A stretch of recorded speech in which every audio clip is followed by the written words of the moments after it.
这里是位于俄罗斯白海东岸的北德文斯克造船厂。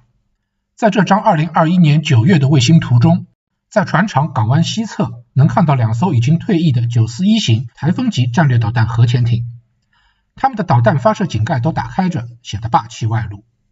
作为世界上最大的潜艇，台风级有些生不逢时，因为性能和预算等方面的原因，它们服役仅20年就不得不退役。其实在这里还有第3艘台风级，在这张2020年7月的卫星图中，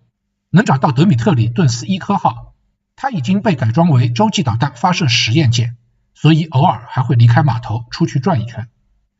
它的北侧就是已经退役的1144型基洛夫级导弹巡洋舰乌沙科夫海军上将号，原基洛夫号。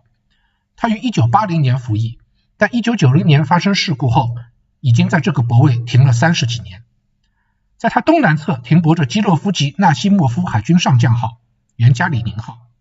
它1988年服役，发生事故后自1999年一直停泊在这里，断断续续维修至今。升级完成后，将与彼得大帝号一起继续服役。在纳西莫夫号南面能看到一个带顶棚的浮船坞，这样秘密制造潜艇也不怕被卫星偷窥。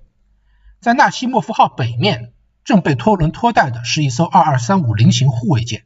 作为苏联解体后为数不多的新舰，它是俄罗斯海军未来的希望。在纳西莫夫海军上将号东侧还有一艘建造中的885型亚森级攻击核潜艇，作为阿库拉级的替代者，它携带的武器非常丰富。在船厂南侧还有一艘建造中的亚森级，它的西侧停泊着最新下水的比尔戈罗德号特种核潜艇，它长约184米，是有史以来最长的潜艇，可以携带6枚长24米、射程10000公里的波塞冬核鱼雷，是真正的末日武器。在港湾北侧的干船坞里，有一艘翻修中的德尔塔级战略导弹核潜艇，干船坞外还有2艘维修中的阿库拉级攻击核潜艇。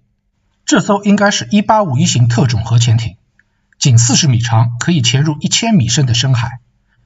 1851型的旁边以及基洛夫号旁的浮船坞里停泊着2艘70米长的特种核潜艇，可能是1910型或是10831型，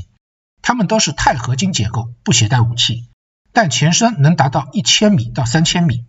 能够在深海执行救援、采矿、科考等任务。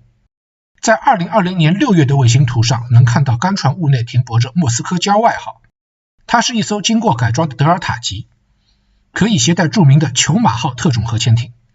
而干船坞外的这艘潜艇我一直没认出它的型号，我觉得有可能是一种新型的声纳实验潜艇，希望能有大神告诉我它是谁。